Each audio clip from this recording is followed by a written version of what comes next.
quisiera antes de comenzar la predicación decir dos cosas. Primero, agradecer a todos los hermanos, hermanas, al coro que han trabajado para la semana pasada cuando tuvimos nuestro culto de resurrección, ¿verdad? Fue precioso y la verdad es que porque cada uno puso su parte y es una bendición poder alabar al Señor y poder también anunciar y declarar que nuestro Señor vive y reina. Amén. Así que muchas gracias. Y tengo un otro aviso, un segundo anuncio que es un desafío para nuestra iglesia. Nos han brindado la oportunidad para Navidad de tener nosotros un concierto de campanas, ¿cierto? Para Navidad. Miren, estamos hablando de Navidad, faltan muchos meses. Esto con campanas, un coro de campanas. Y necesitamos voluntarios, pero tienen que saber leer partitura, ¿cierto? Entonces, todos aquellos que pueden leer partitura y que se interesa, hablen conmigo para que podamos preparar. Tenemos unos misioneros que tienen todo el conjunto de campanas completo, están dispuestos a bendecirnos para que podamos alabar al Señor aquí en nuestra ciudad y también en Alcobendas. Así que todos los que tengan interés, pues hablar conmigo para que ya después de verano, así que termine el verano, estaremos ya con las pilas puestas para preparar coro de campanas, que es algo precioso. Si alguien nunca lo ha visto, pues lo va a ver, pero aquellos que hemos participado alguna vez sabemos cuán precioso es poder alabar con las campanas los villancicos, ¿cierto? Así que si alguien tiene interés, habla conmigo, porque necesitamos un número mínimo de personas para que podamos tocar estas campanas. Vamos a ir a Colosenses, y estamos en Colosenses capítulo 1, el verso 24 a 29. Estamos meditando en esa epístola pequeña, pero tan profunda, que Dios ungió al apóstol Pablo para hablar en aquel momento a la iglesia, no solo la iglesia que estaba en Colosas, pero a todo su pueblo y a nosotros. Pablo se estaba dando cuenta, y estoy comenzando recordando, de que las iglesias estaban constituyéndose en aquel momento más en una institución religiosa y perdiendo el significado de la individualidad de cada creyente.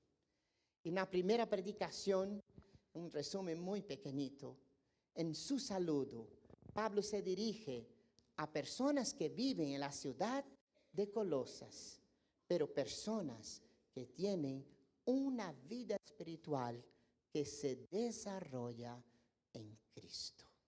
Aquellos que estaban en Colosas, pero aquellos que vivían en Cristo. Y decíamos en aquel momento que cada uno de nosotros tenemos nuestra Colosas, el lugar donde Dios nos ha puesto.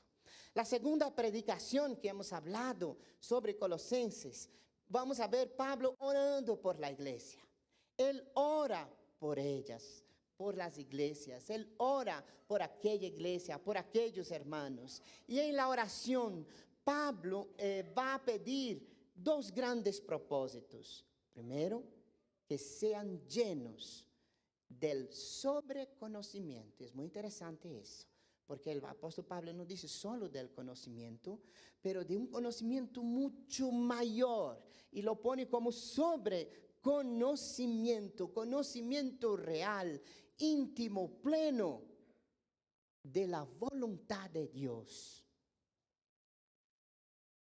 Y también él va a orar para que, siendo llenos de este conocimiento, podamos andar, caminar como Dios se merece. Es interesante, porque Pablo llama a la iglesia a la realidad de saber que siendo luz y que siendo cristiano, solo el mero hecho de llevar el nombre de cristiano, en él existe una gran responsabilidad. en Él existe realmente un gran privilegio, pero también una gran responsabilidad. En los días de hoy, donde la sociedad busca de forma desesperada y desenfrenada el placer por el placer, todo el mundo quiere ser feliz, todo el mundo busca la felicidad en sí sin pensar mucho más. Ser siervos o ministros de Cristo no puede perder su verdadero significado. Y este pasaje de Colosenses que vamos a ver hoy nos viene muy adecuado para meditar en el ministerio de todos los que son miembros de la iglesia del Señor, incluyendo Buen Pastor de Tres Cantos, ¿cierto? Pero quisiera comenzar también con una anécdota real que ocurrió conmigo. Estando aquí, ¿no? En Madrid, tuve que hacer hace algunos años atrás un viaje muy relámpago y urgente a un país para poder atender a unos misioneros que estaban pasando un trágico momento. Y yo cogí mis documentos y fui a la embajada, al consulado de este país para pedir la visa, porque no podía entrar así por así. Y cuando yo fui, llevaba conmigo no solo el motivo por el cual iba, pero todos los documentos que tenía, y entre ellos mi tarjeta de pastor aquí en España. Solo que la tarjeta de pastor aquí te pone como ministro de culto. Y bueno, yo fui dando los documentos y cuando yo di mi pequeña tarjeta, nada, un plástico, ¿vale?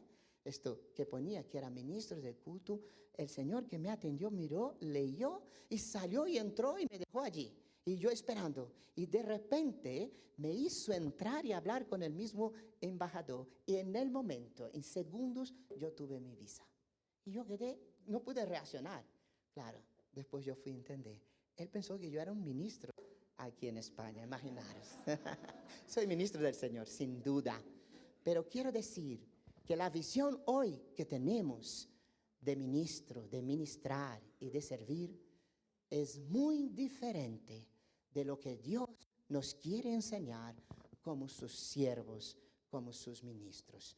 En Colosenses capítulo 1, 24 a 29 dice: ahora me gozo en lo que padezco por vosotros y cumplo en mi carne lo que falta de las aflicciones de Cristo, por su cuerpo, que es la iglesia, de la cual fui hecho ministro según la administración de Dios, que me fue dada para con vosotros, para que anuncie cumplidamente la palabra de Dios, el misterio que había estado oculto desde los siglos y edades, pero que ahora ha sido manifestado a sus santos, a quienes Dios quiso dar a conocer las riquezas de la gloria de este misterio entre los gentiles, que es Cristo en vosotros, la esperanza de gloria, a quien anunciamos, amonestando a todo hombre y enseñando a todo hombre en toda sabiduría, a fin de presentar perfecto en Cristo Jesús a todo hombre, para lo cual también trabajo, luchando según la potencia de Él, la cual actúa poderosamente en mí. Padre, estamos en tu presencia y queremos escucharte a ti. Por eso queremos declarar que Jesús es Señor de nuestras vidas. Queremos depositar en tus manos todo lo que nos preocupa, porque tú tienes cuidado de nosotros.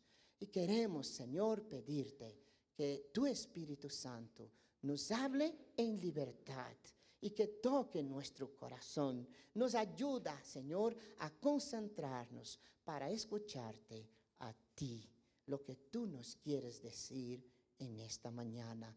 Humildemente te pedimos en el nombre precioso de Jesús. Amén. Todo gran privilegio, hermanos, en la vida está unido a grandes responsabilidades. Presentamos a Marquitos hoy una bendición, pero papás para toda la vida, ¿sí o no? ¿Es así? todo gran privilegio trae consigo grandes responsabilidades. No hay derechos sin responsabilidades. Hoy se habla mucho de derechos, pero a la hora de la responsabilidad se escaquea a todo el mundo. No hay victorias sin batallas. No hay amor sin sufrimiento. No hay creyentes sin que tome y lleve su propia cruz. En este mundo, nadie está exento de responsabilidades y deberes. Absolutamente todos. Daremos cuentas a Dios de lo que hicimos, de lo que no hicimos, de lo que fuimos negligentes y de todas las bendiciones que hemos recibido. Por eso me recuerda, pensando en ese texto de el apóstol Pablo a Colosenses, me recuerda otra epístola suya, 2 de Corintios 3, 5 a 6, cuando dice: no que seamos competentes por nosotros mismos para pensar algo como de nosotros mismos, sino que nuestra competencia proviene de Dios, el cual asimismo nos hizo ministros competentes de un nuevo pacto, no de la letra, sino del Espíritu, porque la letra mata, mas el Espíritu vivifica. Nuestra competencia parte de estar llenos del Espíritu Santo, de estar sometidos a Dios y de permitir que realmente Dios sea Dios en nuestra vida, en todas las áreas de nuestra vida. Decía Charles Spurgeon un pequeño pensamiento: el que no sirve a Dios en donde se encuentra, no servirá a Dios en ninguna parte. El que no es consciente del ministerio que Dios le ha confiado aquí y ahora, no le servirá en ningún momento y en ninguna otra parte. Así que pensando en ese texto, hay algunas frases que quisiera destacar. Este texto es muy rico. Podríamos pasar muchas horas hablando. No tenemos, ni voy a hablar muchas horas aquí para cansaros. Pero esto sí que vamos a meditar en algunas frases que él dice. Y la primera es: cumplo en mi carne lo que falta de las aflicciones de Cristo. Difícil frase, difícil de entender. Cuando Pablo dice, cumplo en mi carne lo que falta de las aflicciones de Cristo, no dice que la muerte de Cristo fue insuficiente para salvarnos. Primera cosa importante es, él no está diciendo que Cristo fue insuficiente en su sacrificio. Por el contrario, él nos va a decir que Cristo es más que suficiente en esta epístola. Tampoco dice que haya una cantidad predeterminada de sufrimiento que deba ser pagada por todos los creyentes. No dice eso, porque Él ha pagado todo para nuestra salvación. Pero lo que afirma simplemente el apóstol es que el sufrimiento es inevitable cuando las buenas nuevas de Cristo se llevan al mundo. Nos está diciendo realmente que si queremos servir a Dios, pues prepárate, porque te pondrás en su ejército y en su ejército hay batalla, y no poca, y no poca. Y a veces nos va a costar sufrimiento. Y es interesante ese contexto, porque hoy mucha gente quiere vivir el gran evangelio. No digo gran, voy a poner hasta entre comillas, ¿verdad? Porque de grande no tiene nada. Todo el mundo quiere vivir, pues, no sé, una especie de buena vida, de no sufrimiento, de no dejar nada, de que todo es así, pues, naturalmente, cuando no. Cuando sufrimos, Cristo lo siente con nosotros, pero este sufrimiento puede ser soportado con gozo porque cambia vidas y conduce personas al reino de Dios. En esta semana recibí de alguien un pequeño, y mandé para los que oramos, los que están inscritos en el grupo de intercesión, un joven político diciendo en el Parlamento: hoy quiero recordar la vida, y dice el nombre de la chica que fue muerta en Nigeria solamente porque dijo a sus compañeros que aprobó el examen, porque Cristo le había ayudado. La mataron de forma muy cruel, solamente por haber dicho estas frases y dicho a sus compañeros, Cristo me ayudó. Mirar, hermanos, es total infantilidad afirmar que cuando creemos en Dios, en esta tierra, se acabó todo sufrimiento. El que dice esto es un bebé y necesita crecer. Y no se puede pasar 60 años creyendo de esta forma porque entonces algo va mal. El que ve a Dios como un mayordomo que pasa su existencia sirviéndonos para que vivamos la gran vida, no ha entendido el Evangelio y necesita mirar otra vez en la palabra y volver a estudiar la palabra para entender lo que Dios nos dice que es el Evangelio. La prueba y el sufrimiento nos perfecciona. Santiago 1, 2 a 15, creo que tengo mal aquí, a 5 creo, esto dice, hermanos míos, tened por sumo gozo cuando os halléis en diversas pruebas, sabiendo que la prueba de vuestra fe produce paciencia. Mas tenga la paciencia su obra completa, para que seáis perfectos y cabales, sin que os falte cosa alguna. El sufrimiento en esta vida muchas veces nos lleva a ser perfeccionados.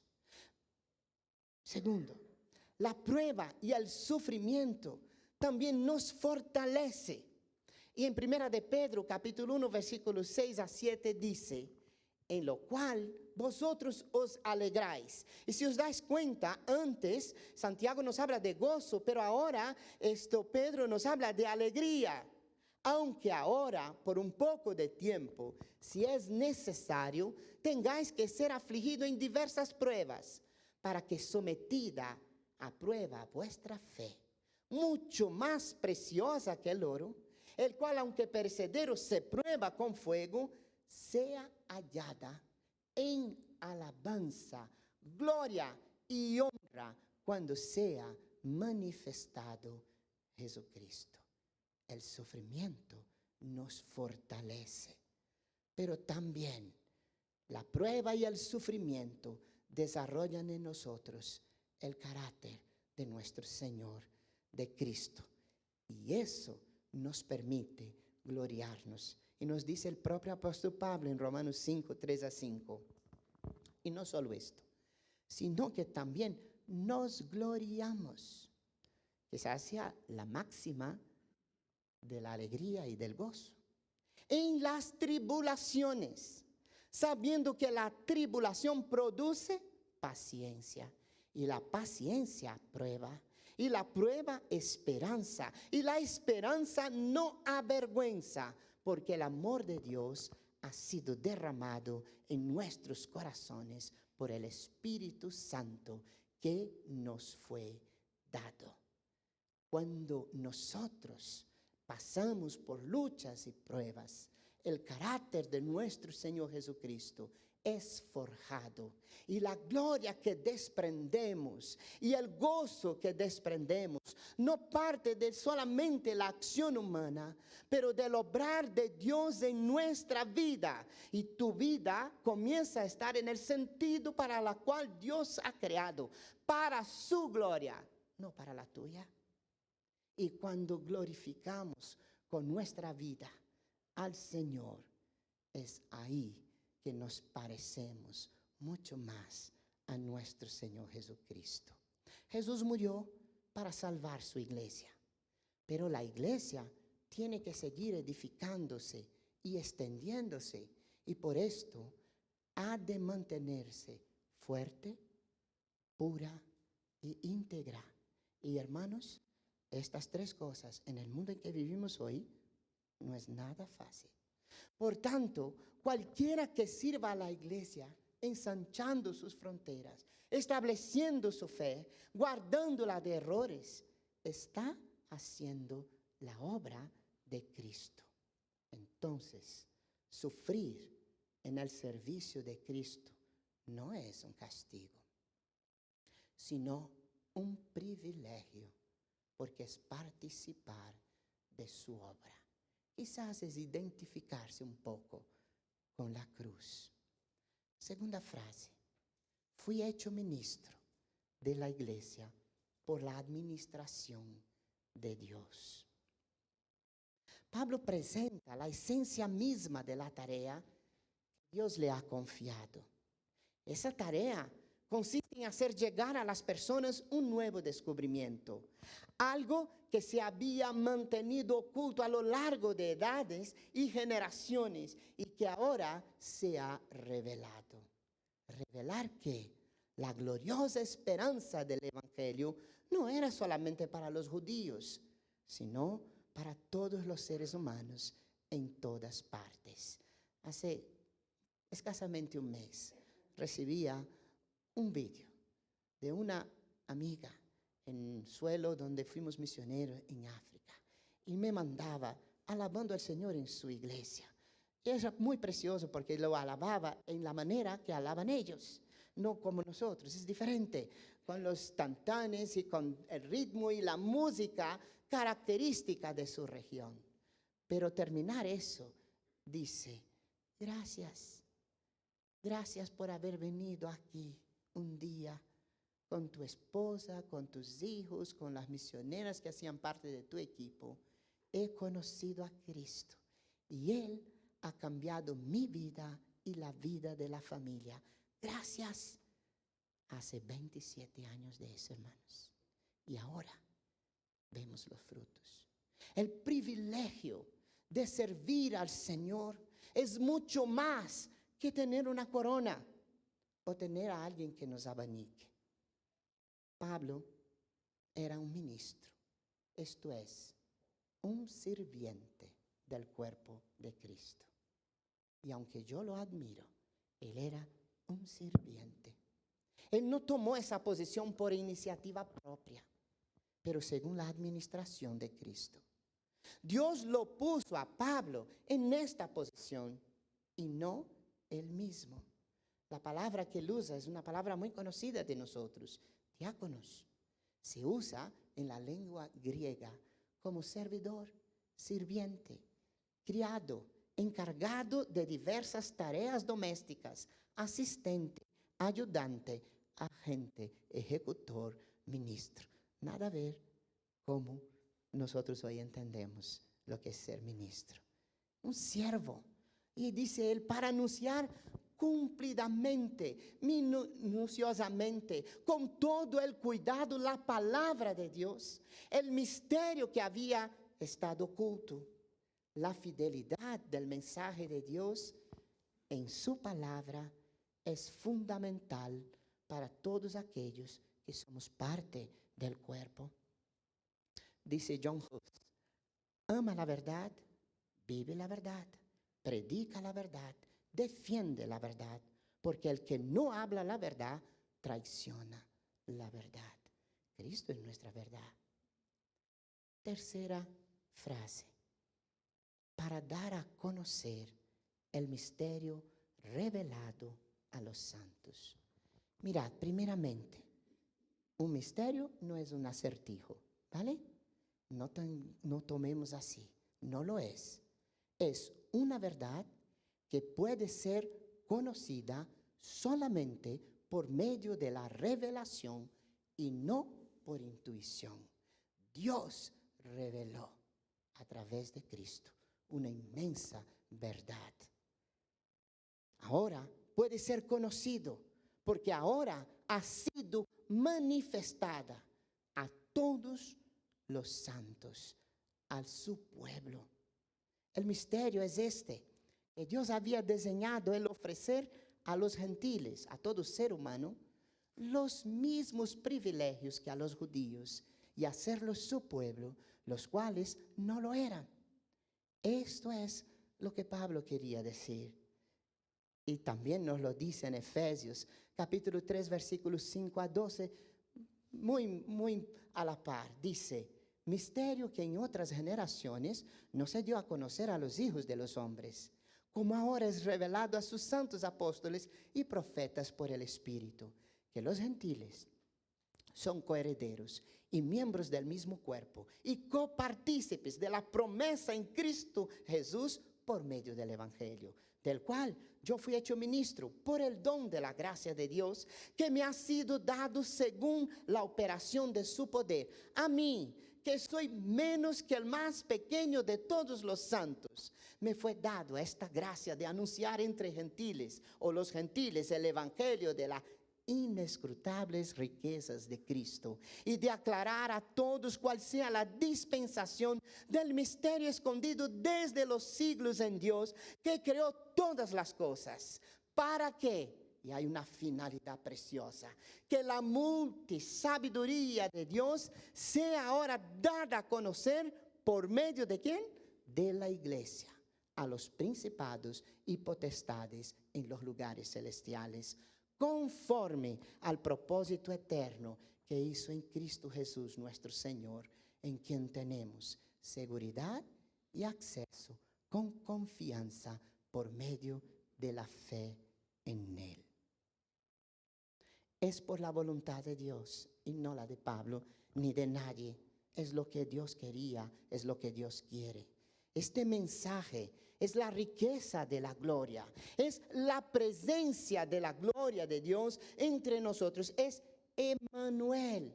Y sabes, hermanos, hay algo muy precioso, por lo menos para mí, unificar o pensar en ese sentido, porque el apóstol Pablo nos va a decir que todos pecamos y estamos ¿qué? ¿De qué? De la gloria de Dios, ¿verdad? Pero con Cristo estamos reconstituidos a la gloria del Señor y podemos vivir para y por su gloria. Este mensaje de riqueza y gloria no se limita solamente a un grupo de privilegiados, sino que ha roto las separaciones y alcanza a todos. Todo ser humano tiene la posibilidad de disfrutar y están incluidos en el plan de Dios.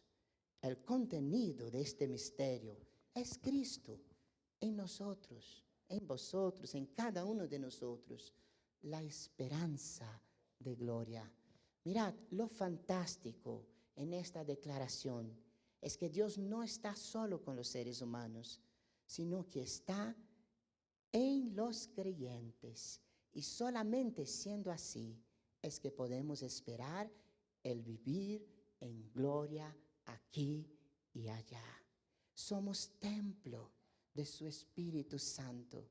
Somos templo de su presencia. Como piedras vivas edificamos el templo sin límites, que es el templo de Dios y donde Él habita. Entonces quisiera concluir con algunas verdades y que en esta mañana no nos olvidemos de la importancia que tienes como ministra o como ministro del Señor. Pablo sabía que ser ministro de Dios le llevaría a sufrir en este mundo como Cristo también sufrió. No es nada nuevo. Si te das cuenta, todos los apóstoles históricamente han muerto de forma difícil por causa del amor a Cristo. Tanto Pablo como la iglesia del Señor tenemos un llamado a ser siervo hecho por Dios. Dios nos llama para que reflejemos su gloria. Y la forma más preciosa de reflejar su gloria es esta luminosidad que trae la vereda del justo, que va en aumento hasta que el día sea perfecto. No se puede ser cristiano y tener la misma edad desde aquel día que tú conociste a Cristo y entregaste tu vida a Él. Hay que crecer. Él tiene que reinar. Yo tengo que estar lleno del Espíritu Santo y el agua de vida tiene que fluir en mí como una fuente inagotable. Este llamado es de anunciar la verdad revelada de que todo ser humano tiene la gracia de Dios en Cristo de poder ser restituido hacia o a su gloria. Pablo no quiere conformarse en que este mensaje se conozca solamente por un pequeño grupo de creyentes. La proclamación de Cristo está formada, según este pasaje, por dos elementos. Primero, admonestación, que nos hace pensar en el imperativo bíblico del arrepentimiento o cambio de mentalidad. Necesitamos pensar, necesitamos llevar nuestras gentes a pensar, necesitamos mostrar con nuestra vida que Dios es real y la gente tiene que verlo. Hace muchos años atrás, ya unos 7 años atrás, yo estaba aquí en Madrid y me llama un amigo y dice: Adonira, ¿estás ahí? Sí. Voy a pasar por Madrid yendo hacia nuestro país, donde yo servía también en el pasado. Dice: pero tengo que verte. Voy a estar 2 horas en Barajas y por favor, vente. Y yo pensé que era algo muy grave y dije: bueno, es mi amigo, allá voy. Cancelé todo y fui. Me senté con él en la cafetería. Él me miró y dijo así: ¿te acuerdas de Abidulay? Abidulay fue la persona que nos bendijo desde el primer día que llegamos y fuimos a vivir en una casa allí en África. Él fue el guardián, él ya era el guardián antes, lo queríamos sacar y Dios dijo: ni pensar, y tuvimos que hacer un esfuerzo tremendo para mantener, porque si él salía de allí no tendría trabajo, no tenía nada, no tenía futuro, no podía sostener su familia. Entonces dijimos: vale, Señor, te obedeceremos. Y ya habían pasado 14 años de haber salido de allí. Y César, mi amigo, me miró y dijo así: Abidulay aceptó a Cristo el mes pasado y toda su aldea ha pedido que comencemos un trabajo en ella. Y hermanos, aquello me rompió de alegría. Y tuve que llorar, porque también se llora de alegría, ¿no? Y nos abrazamos y él se fue. Algunos años después, más o menos 4 años después, fuimos con un grupo de aquí a allá, pero mis hijos iban también. Y mis hijos conocieron a Abidulay cuando era muy pequeñito. Y nos encontramos. Nos sentamos en la casa de la hermana Vera, que muchos conocen aquí, que hoy está en Brasil jubilada. Y yo dije: Abidulay, es que llevo años con una pregunta. ¿Cómo aceptaste a Cristo? ¿Qué fue lo que te llevó a ver a Cristo?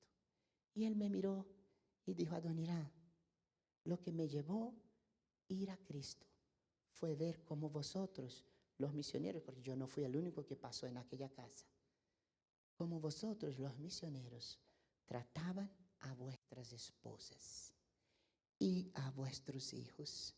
Y cuando yo vi eso, yo dije: eso aquí no existe aquí. Yo quiero tener una familia así. 14 años pasaron para que él tuviera su encuentro con Cristo. Y él observó a cada misionero en estos años que él tuvo, que él conoció. Y ahora él me decía: hoy tengo una familia en Cristo. Fue muy emocionante, porque lo queremos mucho, lo queremos muchísimo a este hombre. Es amigo y hermano en Cristo. Las virtudes de aquel que nos llamó. Nuestra vida debe cuestionar a un mundo perdido y torcido de la verdad, pero también debemos instruir cómo vivir, cómo aplicar estos principios. Esto nos recuerda a la fe como respuesta del ser humano, a la gracia de Dios por lo que Él ha hecho.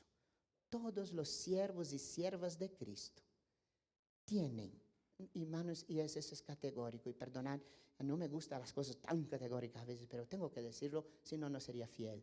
Tienen el deber de ser una bendición y una inspiración para el perfeccionamiento de todos los que creen. Tú tienes el deber de ser una bendición. Ay, pero es que estoy sufriendo. No importa. Tú tienes el deber. Ah, es que no entiendo. Es que estoy demasiado cansado. No importa. Ah, es que no me doy bien con el pastor. Es menos importante aún.